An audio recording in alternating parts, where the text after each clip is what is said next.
Hey there, everybody. I'm an alcoholic. Calling in from Little Rock. Thanks, Brad, for asking me to share tonight. This is my first online meeting. I'm not used to this format. It's very new for me, but I'm glad to be here tonight. Um, my sobriety date is August 7th of 2011. I was 24 when I got sober, but um, the first time getting sober was recommended to me by a rehab. I was 14, and a lot of damage happened between 14 and 24. I started drinking when I was about 9 years old. Started drinking regularly when I was 11 or 12, and early on, it was a great tool for me to deal with a lot of the issues I had at the time of social awkwardness and discomfort, and not knowing how to deal with feelings. And there were a lot of fun times early on too. I acted a fool in my teen years, and even into college. Um, I noticed from an early age, and other people pointed out as well, that even when I was drinking with others who were drinking to get drunk, I often drank a lot differently than others. I was talking with someone earlier today about it, and I was never someone who just wanted to have one or two drinks. That was never an idea that appealed to me. For me, it was I wanted to get trashed. I wanted to get messy. That to me was what I thought the purpose of drinking was, and that was what felt right for me. And I got very messy for quite a few years. Um, but as time went on, things got a lot different for me. I started to have more consequences, be that in relationships or in school or at work. I would be no call, no show for school and work. I would miss midterms and finals. I would forget I was supposed to show up to things for family. Little by little, everything in my life kind of fell behind alcohol. Um, it came first for me for a very long time. I didn't recognize that I was putting alcohol and drinking first. I think that was part of my delusion that, you know, I'm not an issue here. It's everybody else. I very much had a victim mentality, and as time went by, I got worse. I never got better. My drinking and using got worse. It took more and more to get me to the same level, and in terms of my interactions with others and my relationships, those got worse and worse, and I became worse and worse in my actions and in my words towards others. Uh, I was violent towards others when they tried to stop me from drinking and driving and things of that nature. And, I'd get violent if people tried to stop me from doing anything because I'd be so far gone and blacked out that, I didn't even know what was going on. And towards the end, it was always finding out the next day what had happened the night before. And it was never funny anymore. Earlier on, it was fine to laugh about stuff, but towards the end, things were just really atrocious.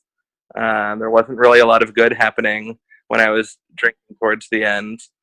Um, so that's just kind of my story. A lot of it started off okay. There were some good times, but things got bad, and then there were a lot of bad times. There was a lot of bad behavior, and I ruined most of the relationships in my life. And then when I was 24, my last night drinking, I had no intention of it being my last night drinking, and I did not know it would be my last night drinking. I went to a party and I started downing shots and drinking beers and blacked out like I normally did. I was a blackout drinker 5 or 6 nights a week. I was typically blacked out, and I ended up leaving the party. They tried to stop me, as many people did. But again, I get aggressive and wouldn't let anyone stop me from doing what I wanted to do. And so I drove away, and I showed back up to that party about an hour later, and they asked me where my car was, and I couldn't tell them. I had no idea. I don't remember that night. But I had crashed my car.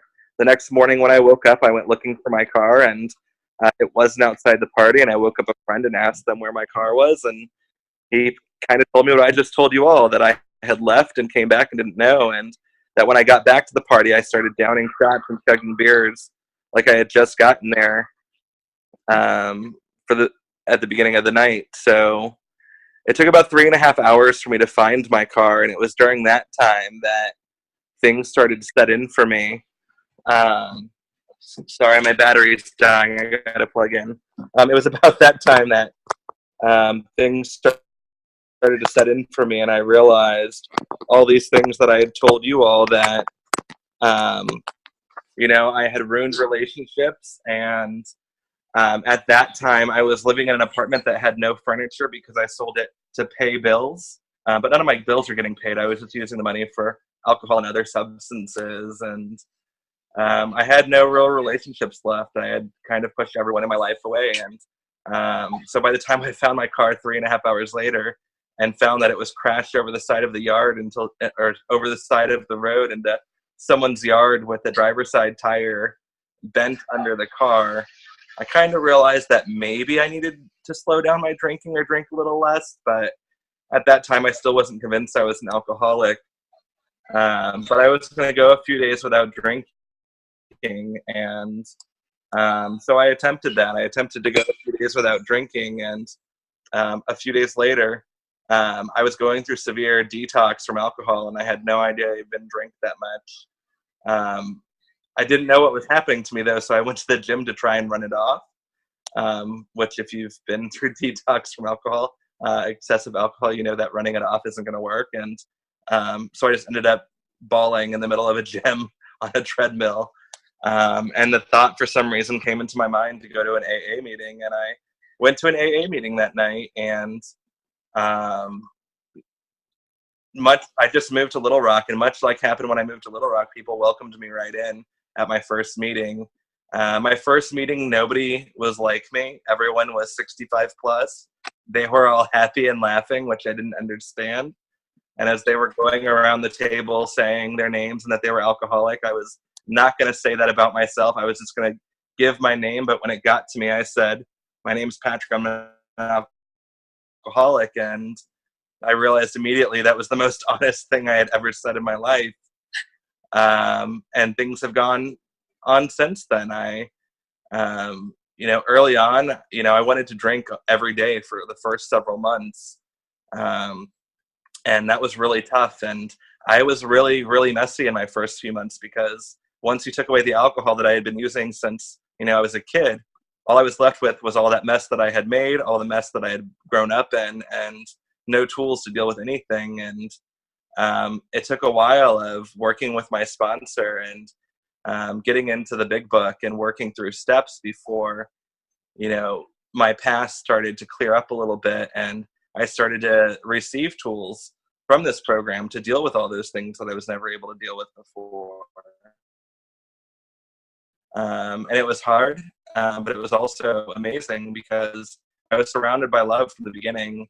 I was telling someone earlier today in the program that, when I got here, I hated myself. I wanted to die, and I tried to die multiple times. And, I was never happy, and I never knew joy. And, when I got here, my goal wasn't to know happiness. My goal was to just not continue to mess up my life and other people's lives. I didn't know that by getting into this program and doing the work and staying in the work and staying plugged into this program and the community, the fellowship that's part of it, that my life would need to change.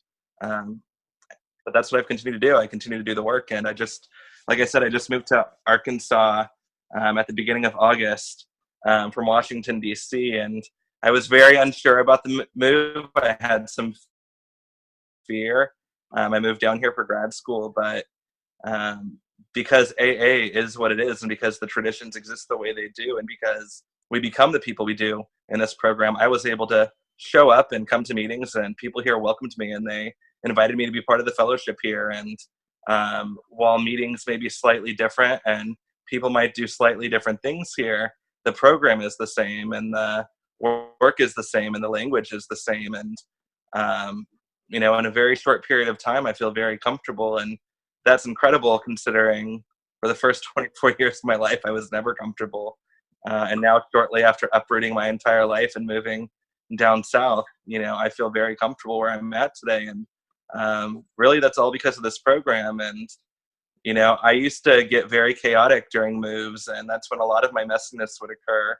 When I would go to a new place, I moved to Orlando in college for a while, and you know, I was telling someone earlier today that my very first night in Florida, I ended up wrapped around a sink, drunk and puking around people I didn't know, and that didn't have to happen here.